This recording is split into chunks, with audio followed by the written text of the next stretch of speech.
Welcome into the Charm City Birdwatch podcast. I'm your host, as always, Jake McDonald. For all information Charm City Birdwatch-wise, be sure to follow us on Twitter at CharmCityBW, also CharmCityBirdwatch.com, and our Facebook and Instagram page as well. In case you've been living under a rock and missed it, there was a bit of a big football game last night as Super Bowl 51 took place from Houston, Texas. And of course, the improbable happened, the biggest comeback in Super Bowl history, as the New England Patriots overcame deficits of 21 and 25 points to come back and defeat the Atlanta Falcons 34-28 by a final score and win their fifth Super Bowl in franchise history and their fifth in the last 15 years under the tutelage of Tom Brady and Bill Belichick. Joining me now to break it down are our two dynamic duos here of Nolan McGraw and Tyler Fieser, both staff writers for here at Charm City Birdwatch, along with myself. You can follow them on Twitter at Nolan_MCG and Tyler_Fieser out on the Twitter. And they're also on Facebook as well. So I'll go to Tyler first after having about 24 hours to let this sink in. I know you and me both picked the Patriots to win this one. And I'm not sure what our final scores were that we picked last week, but they were somewhere in the ballpark of what actually did happen. And I actually saw a bunch of experts actually pick the exact pick and the exact score and got it correct. But certainly all Falcons in the first half, and of course the unthinkable happened after the second half. So Tyler, I want to go to you. Any more shock at all after what we witnessed last night? Any more shock for you today? To be completely honest, I wasn't shocked at all. I know a lot of people are going to say, "Oh, Tyler, you're full of crap. Oh, you're lying." I mean, like you said, I expected the Patriots to win. I was a little surprised at the way that the game played out. I was a little surprised at the way that the Patriots played in the first half, but I honestly was not surprised that they came back and won. Like you said, this was their fifth championship in 15 years. This is Bill Belichick and Tom Brady. Nobody should be surprised at what happened last night. This was a team.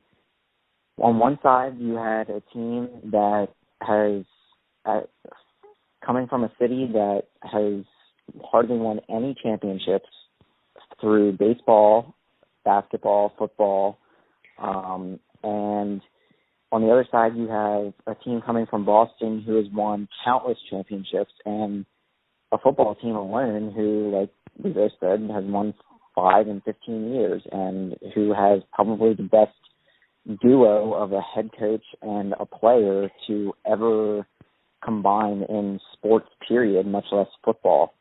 So, even down 28-3 at one point, yeah, it seemed improbable, but, you cannot honestly say as a football fan, if you've watched over the years, you cannot honestly say at 28-3, there's not a doubt in my mind. You cannot honestly say that you were not thinking there's no chance that these two are not going to come back. I thought it was I didn't think that it was a lock that they were going to come back. I thought it was unlikely, yes, but there was no way that I was thinking, okay, Atlanta has this completely wrapped up. I by no means thought that the game was absolutely over. So, like I said, the way that the game played out, I was a little surprised about, but the fact that they won, I cannot honestly say that I was surprised. Yeah, even with when the Patriots were down 16, they're still talking about 2 touchdowns and 2 2-point conversions away from tying the game, and with the best coach and quarterback in history, like we've alluded to, even when they were down 16, I still said to myself, they're starting to get on a roll here. Kind of getting a little nervous. Nolan, you picked Atlanta. Looked all Atlanta in the first half, but of course we all know what happened after that with the Patriots scoring all their 31 unanswered points, I believe. After having some time to reevaluate and just assess what happened last night, how are you feeling a day removed from the Super Bowl 51? I do agree with what Tyler said. When it was all said and done, looking at it, we shouldn't be surprised that Brady was able to pull that off. But I think that just in the moment, the means of how they did it was surprising to me. You had that huge Edelman catch that is just mind-boggling. But had he pulled that in and didn't let it touch the ground, and just everything that had to happen on that play for him to catch that ball. There's just so many things, like the Atlanta defender, his leg was there to keep the ball up for a second. I mean, that stuff, you can't make that up. So between that and then when they went down the field to tie the game and their play calling choice for the 2-point conversion, I thought they ran that little trick play where Brady faked that he had the ball and they ran it right up the middle. That was an interesting play choice to run a little bit of a trickery there with in that scenario. So, I mean, I was surprised at the means at how they reached the victory, but when it was all said and done, like Tyler said, we shouldn't be surprised that Brady got it done. I'd like to add on to what Nolan just said about the play calling for the 2-point conversion, that I believe it was the one that tied it up with Brady acting like he had the ball to run it up the middle. That just goes to show how good of a coach and how well prepared Belichick is. He literally has a play call for every single situation in a game. He knows exactly what he is going to do in any situation that is thrown at him. That guy is there is nobody that does a job on this earth that is more prepared going into a situation day in and day out than that guy is. I mean, you just cannot. I don't care what anybody says, how much you dislike him, how much you disrespect him, how much you think he is a cheater. No matter what, you cannot honestly. Nobody can say that guy is not prepared. I'm just like Nolan said. You just watch him, and you just see the way that they go about their business, and it's just amazing to watch. And obviously, all three of us being Ravens fans, it's disappointing to watch the Patriots win another Super Bowl. But I think I've mentioned it to you, Jake, once before. Maybe I said it on the podcast before. It's also it's kind of amazing for us to sit here and watch this history being made, because we're going to be able to think in 50 years, talking to our grandkids, talking about how we got to watch the New England Patriots win 5 Super Bowls in 15 years and watch arguably the greatest coach and quarterback duo to ever play the game. And we were able to sit there and watch that. So, I mean, as disappointing as it is, it's also kind of cool to think about that we're able to sit here and witness history. So you can look at it two ways, I guess. Yeah, you can look at it too. I mean, another point of view is, I know all of us were harping on the Steelers fans throughout the playoffs, and of course it is nice now that the Patriots are only one Super Bowl victory away from tying the Steelers as having the most of all time. So that was a nice thing to come out of last night, as I'm sure you guys would agree. But now we'll get to. But while we're on the subject of Belichick and Brady, I wanted to talk about. We were talking about Belichick and Brady.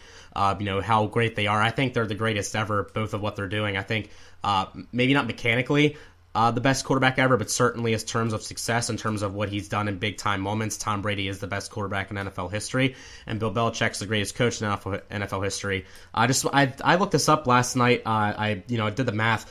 After the third quarter, Tom Brady finished the game with 466 passing yards. After the third quarter, 246 out of those 466 passing yards, those passing yards came after the third quarter. So he basically had half of his passing yards in the fourth quarter and in overtime, just to show how much he was able to put the team on his back and lead his team down the field on really 3 separate occasions to not only tie the game, but then take the lead and win the game in overtime.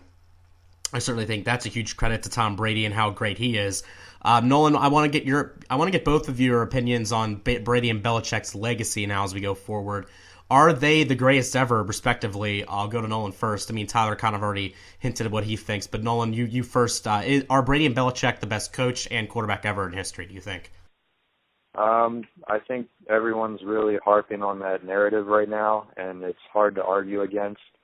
The only thing I can say is that since we've been alive and since we can remember, or since we can, recall what is actually happening in games that we are watching, it's easy to say that they're the best But when you look back through history, I mean, we weren't there to see some of the other all-time greats play. So that's the only comment I have to make with that. But I do think that they certainly are a viable favorite for the greatest of all time. But sometimes I think people get caught up in that when, you know, we don't have the ability to watch, you know, all these years and years and years of football be actually played out. So, but yeah, definitely. I mean, it's hard to argue against the amount of Super Bowl victories they have and all that stuff. But that's the only comment I wanted to make there. Right. It was hard to argue before the game that they weren't the best coach-quarterback duo in history. And then, you know, they're down 21, 25 points, and they put together a game plan and essentially do it all themselves in the second half. And, of course, you know, you had the Edelman catch, which I think, you know, could have arguably, along with David Tyree, been another great catch in Super Bowl history. To come back down from 25 points, score 31 unanswered, and force the game into overtime for the first time in Super Bowl history, and then win it on the first possession of overtime. You know, it certainly is hard to argue that they're the best ever. Tyler, I'll go to you next. Speaking of Brady and Belichick, we'll get into the overtime rules in a minute, but I wanted to have a little bit of discussion on the meltdown by the Falcons in the second half, particularly on the drive before the Patriots tied it, where the Falcons were in New England territory. They had the ball somewhere around the 30-20 yard line of New England. They end up punting after a holding penalty and a loss. On 2nd and 11, the sack happened before the penalty with Matt Ryan. I think Kyle Shanahan, the Falcons offensive coordinator, kind of channeling his inner Marty Mornhinweg in a clear situation where you just have to run the ball, get some time off the clock, and kick a field goal to go up 11 with about 4 or 3 minutes left in the game. Instead, the Falcons pass, or attempt to pass, and Matt Ryan gets sacked, and then a holding penalty on the right tackle, I believe, I think it was their left tackle, actually pushed the ball back 10 more yards, and they are, you know, having the ball basically in midfield and have to punt, and then the Patriots go down the field and tie it. A lot of people were arguing they had the game. If they would have run the ball and kicked a field goal, they would have had the game won, but instead, not the case, and they elect to pass. So I want to get your opinion on that breakdown, play calling wise, that we saw last night. Yeah, so I'm going off the top of my head here, but I'm pretty sure it was the 2nd and 11 from the 23. Now, this isn't going completely from memory. I looked this up this afternoon, so don't think I'm a brainiac, just thinking of this almost 24 hours later. Yeah, it's 2nd and 11 on the New England 23, yep. 2nd and 11 from the New England 23, and I believe it was about 3 minutes and 54 seconds left. The clock was stopped at that point, so, and I know New England had 2 timeouts left. So, in my opinion, you run the ball. You force the clock to run, and you either force New England to take one of their 2 remaining timeouts, obviously forcing Brady to score another touchdown, drive the length of the field with only 1 timeout, and score the 2-point conversion with only 1 timeout and most likely the 2-minute warning. And then you are still in field goal range, and then you run the ball on 3rd down again, force them to use their 3rd timeout, and then you kick the field goal. Then it's now a 2-possession game. They have to drive the length of the field with 0 timeouts, the 2-point conversion, and they have to kick a field goal. You basically have the game won, exactly like you said. Now, what they could have also done, which would have been completely stupid in my opinion from the New England standpoint, is they could have Atlanta could have ran the ball once. They could have not used the timeout for some odd reason. They could have ran another 20 or 30 seconds off the clock, and then that might have ended the game, and even faster. So by running the ball at least on 2nd down, even if you pick up 2 yards, 3 yards, when New England knows you're probably going to run, you take off at least 30 seconds, 40 seconds, or use a timeout. And then if you want to pass the ball, as long as you don't take a sack, you kick the field goal, and the game's essentially over. So it was a really, really, really boneheaded play. I mean, now the other thing you got to think about, too, over the last 5 years, maybe 4 years, this is 2 Super Bowls now that the Patriots have won because of the opposing team's coaching staff screwing up. And both of them are times where they should have run the ball and they've passed. So, and you think about it, it's coaching and experience in the Super Bowl. So, it's extremely tough. You would think that teams would learn, but I don't know if it's just the game gets too big for them and they overthink things, or if they try to get too cute and say, oh, I'm going to go for the home run here and just try and end it now, or what goes through their mind. But, it's a tough situation, and obviously it's easy for us as fans to go back and say, oh, this is what you need to do. But at the same time, you look back, I guarantee you Shanahan's already said he's screwed up. But if this game is played in week 6, do you think he's passing the ball there? No, I guarantee you he's running the ball and he's trying to end the game. He's kicking the field goal, and this is a win for Atlanta. I just don't understand what goes on in the coach's head that makes you think, oh, I need to pass the ball because it's the Super Bowl, and I need everybody who's watching in the United States to see that I'm ballsy, I guess, and I'm going to lose the game for us. So I don't know. It was really questionable, and it's going to be something that weighs on him for a long time. I guarantee it. But I'm glad it's not me. So yeah, and one interesting point about that, the potential 11-point lead the Falcons could have had. When the Patriots scored their first touchdown, they missed the extra point. So had they made that extra point, and we go back to that situation with Atlanta, they would have been trying to kick a field goal to go up by 10. So inevitably that extra point, did have a little bit of an impact on the game. It could have had a bigger impact on the game if they had made it a 10-point game, and New England could have possibly tied it. Just looking at other possible situations there. Nolan, I'll go to you. If the Ravens were in that situation and John Harbaugh had been on the coaching staff, would that decision to on 2nd and 11 to throw the ball and then take the 10-yard sack, do you think he would have called that probably the second worst play call of all time if that had been the case? Yeah, obviously it was a bad decision to run that. But you said if the Ravens were in that decision, would I be upset? Of course I would be upset, because the Ravens don't have the offense to throw the ball there and complete it. The difference is the Falcons do have an offense that is capable of going for the home run and completing it. It didn't work that time, but their mindset there was, we want to put the game away now, like Tyler said. And I think out of any offense in the league, they probably have the best shot at getting the job done there. We know they didn't, but that's hindsight. But I do also agree with what Tyler said. You should have run the ball. It really isn't that hard, to see that.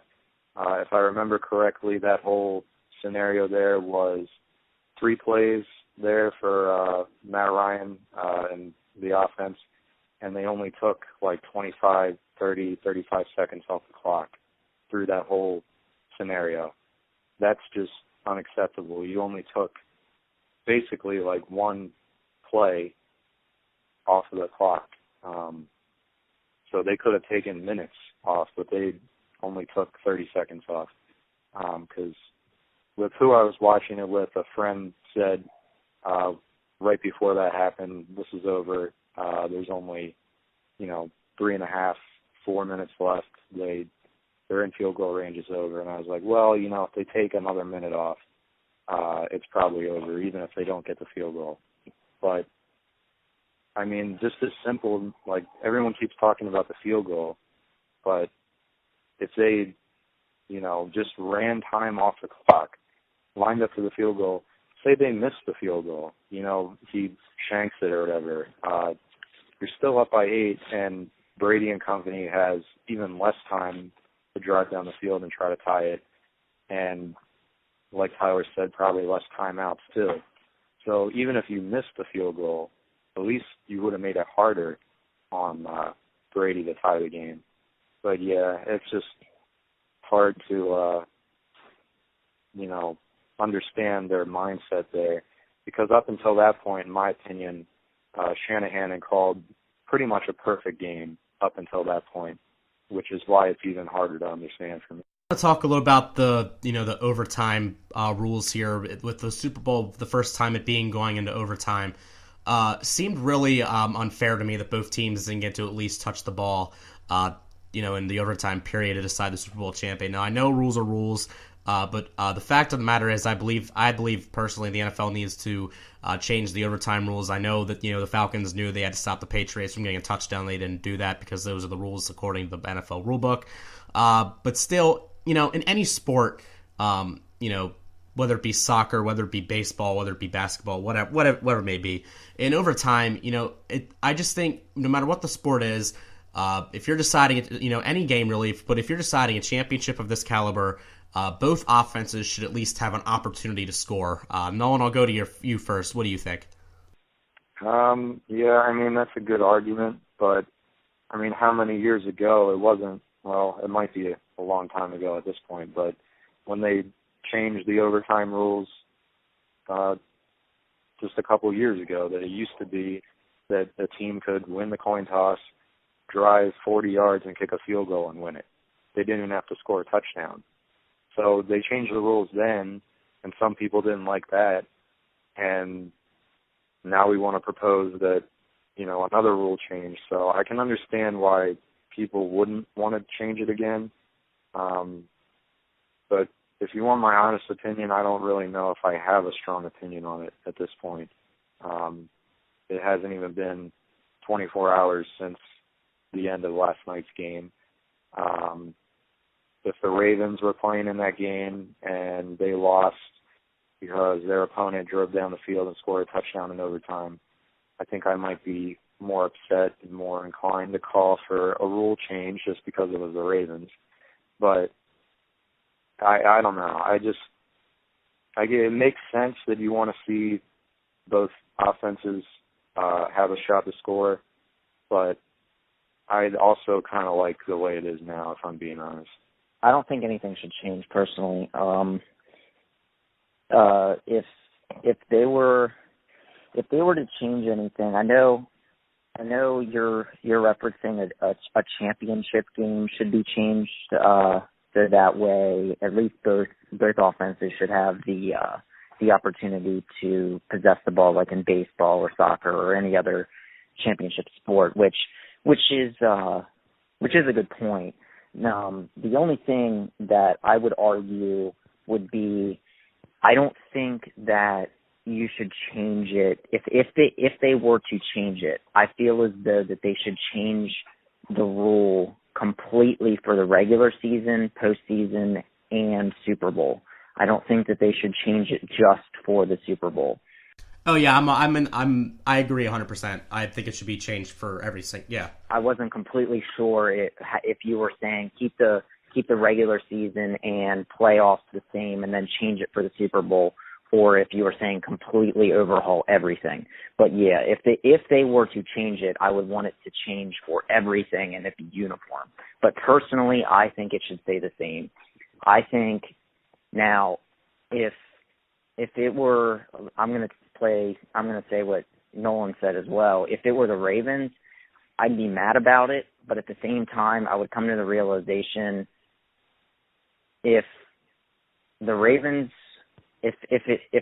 were the Falcons yesterday, I'd be more mad that they blew it than I would be that the overtime rules are the way that they are. They should have never had to go to overtime.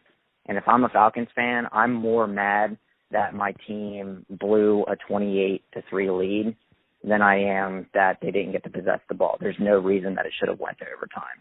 The offense should have been able to score another point in regulation, or the defense should have been able to keep them out of the end zone one more time, personally. They know, like Nolan said, they know the rules when it comes to overtime. So, it's a level playing field. It is unfortunate, but I personally think that it should stay the same. Now, with that being said, just continuing off of what your question was, if they were to change it, I wouldn't want anything to change. I wouldn't want it to change to anything but to the way the college plays it. I love the college overtime rules. I don't think that there's an overtime more exciting than college football overtime than maybe a shootout in hockey. Those two are probably the most exciting overtime periods that in my opinion. So if they were to change it, which I can't see them doing, I would love to see them change it to the overtime rules of the college football. What you're saying about, allowing both teams to possess the ball in overtime, and you said it would be for any game, regular season, postseason, whatever. Do you think that would possibly lead to more games ending in a tie in the regular season because you play one overtime period in the regular season? So if both teams have a chance to possess the ball, one team goes down, scores a touchdown, the other team gets the ball, they go down, they score a touchdown. Even more time has gone off the clock. You're approaching, possibly the end of that quarter. I think it might be something to think about. It just popped into my head. It's definitely a thought, Nolan. I definitely agree with you. I personally don't think that it would be an outrageous amount of increase, but I do think it would increase slightly because you're absolutely right. By the time, say, the opening drive does drive down for a touchdown, then the second team drives down for a touchdown. Say there's only 5 or 6 minutes left. The third possession could be a 3-and-out. The fourth possession could be a 3-and-out, and then that could be it. So I think the number of ties could definitely increase, but I don't think it would go up a whole lot. I think you could maybe have 2 or 3 more each season, but I don't think it would go up an outrageous amount. Right. But even then, a couple more, it's going to really throw a wrench into things when it comes into the draft order and tiebreakers for the playoffs and everything else. So, or even just division winner, because if you tie a game, essentially a lot of times you can chalk that up as being just as bad as a loss sometimes when you're trying to win a division in a close race. So it could, right? Yeah, you're absolutely right. Depending on the division, it actually helped Cincinnati. What was it, like 2 or 3 years ago? It actually helped them win the division when they tied. I think it was 2 years ago. So yeah, ties are definitely. Well, now that we got a good conversation going here, what if they were to do one overtime period where both teams have to possess the ball at least once, and then if they have to go to a second overtime period, they do the current overtime rules? These are all great questions. These are great questions. And these are probably the conversations that they actually have. Exactly, because everyone's talking about it. So if they're talking about it, they got to take all of this into consideration too. Certainly will be interesting to see what happens if they do look at it all this offseason after the Super Bowl goes into overtime and the Patriots score on the very first possession and the Falcons don't get a chance to even possess the ball. Before we have one more talking point about the Super Bowl I want to get to. Before we do that, just got a notification being made official now, as you all expected. Kyle Shanahan agreeing to becoming the new head coach of the 49ers. That we were expecting it to happen. We kind of, we're pretty sure, but just got the notifications that the deal has been done in ink. So the new coach of the San Francisco 49ers is now the ex-offensive coordinator of the Atlanta Falcons, Kyle Shanahan. So now moving on, before we wrap things up here, I want to know what you guys were thinking as the Patriots won. Everybody celebrating on the stage with Terry Bradshaw going crazy and talking to people like Robert Kraft, Bill Belichick, Tom Brady himself. And, of course, we all saw the NFL Commissioner Roger Goodell hand them the Lombardi Trophy. Nolan, I'll go to you first after everything that's happened to Deflategate. I know, all of us in Baltimore aren't the biggest Patriots fans, but all that aside, wasn't it nice to see Roger Goodell hand Robert Kraft the Lombardi Trophy? And that, I guess, to put it nicely, awkward exchange. Yeah, it was, I think a lot of people, in the week leading up to the game were, talking about the possibility of that happening and would it be really awkward when it came time. But I think Roger, in the week leading up was preparing himself for the possibility of handing the trophy to either team. So when it, came time to do that on Sunday, it wasn't incredibly awkward, but there was still some weird feeling there when everyone in the stadium was booing him and you couldn't even hear him talk when he was handing the trophy over. I will say that I expected Belichick and Brady to handle that situation well, and they both did. They didn't really talk about it at all. The only person that I thought would bring anything up was Kraft, and he did in a little bit, basically just saying with everything that's happened in the past year, this is a great win, and he even said he's not going to go into it, but he definitely alluded to it more than Belichick and Brady did. So I thought, it was a little awkward at first, but it all ended pretty well, and Brady and Belichick handled it really well. Now, Tyler, I'll go to you now to get your take on this. I remember we, here at Bloomsburg, watched Super Bowl 49 together while all this Deflategate talk was just starting up. So how interesting was it for you to watch that all take place last night? Well, I'll tell you the truth. I didn't even watch it. I turned it off. I had no desire to hear all the BS. But I mean, I saw it. I heard about it. I heard about all the boos and everything. I mean, I won't lie. I mean, I'm on social media, obviously, so I heard about all of it. And I mean, everything that Nolan said, I completely agree with. And I'm not surprised about Belichick and Brady not saying anything. I fully expected that. I mean, everybody called Tom Brady a baby on the field, but I mean, for the most part, he's pretty classy off the field. I mean, he's not going to run his mouth off the field. And I mean, Belichick, I mean, he doesn't really say anything off the field and in press conferences or anything. But like Nolan said, Kraft is the whole Kraft family. They're generally the ones that run their mouths off the field and don't really know when to shut up. So, and then when it comes to Goodell, I mean, he knew that it was a fairly high likelihood that he was going to have to give the trophy to them. So he was preparing himself all throughout the week. So I think it was handled pretty well overall. I mean, obviously there was no spat, there was no fights, there was no hoopla or anything. It was more made of everything through the fans than it was through Goodell or the Patriots or any of the players or anything. So overall, it was more done through social media and the media itself than anything else. So. And one thing Belichick did say already, looking at next season in his press conference today after the game, saying that the Patriots are already 5 weeks behind the rest of the NFL and been preparing for the 2017 season as the Falcons are. Before we go, real quick, once again, Nolan McGraw and Tyler Fieser joining me on Charm City Birdwatch Podcast. I'm your host, Jake McDonald, at JMcDonald95 on Twitter. You can follow Nolan on Twitter at Nolan_MCG.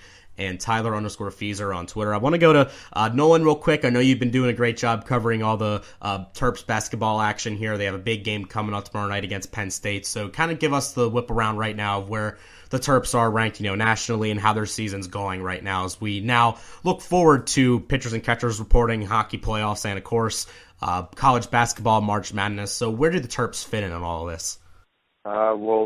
Maryland is definitely something to be excited about right now.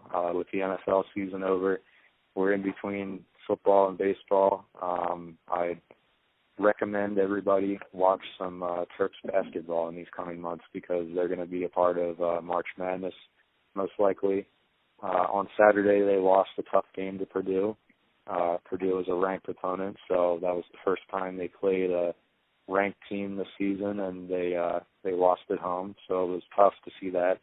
But they've got some prospective matchups against Wisconsin and Northwestern coming up in the next coming weeks. Those are ranked opponents as well, so there's definitely a lot of time to bounce back, and they are definitely a contender to win the Big Ten conference championship before the whole March Madness tournament starts as well. So it will certainly be interesting to watch. I do plan on tuning in when I do not have a night class, which I do tomorrow night when they play Penn State. Nevertheless, once again, this has been another edition of the Charm City Birdwatch Podcast. Coming up this week, we have a special guest joining us. Been rumblings for the past few weeks, but it was made official today, as I'll be hosting Jason La Canfora, NFL on CBS Insider, this Thursday morning. Certainly looking forward to that. He is just getting back to Baltimore from his week in Houston, so certainly looking forward to talking to him about the Super Bowl, his time down there and getting his thoughts on the Ravens and Orioles, as well as talking to him a little bit about the Be More Opinionated podcast that he does along with Jerry Coleman down from 105.7 The Fan down to Baltimore. So once again, for Nolan and Tyler, I'm your host, Jake McDonald. Thank you for listening to the Charm City Birdwatch podcast. Be sure to check us out on social media and on our website at charmcitybirdwatch.com. Thank you for listening. Hope you all enjoy the Super Bowl and have a great week as we now begin the NFL offseason.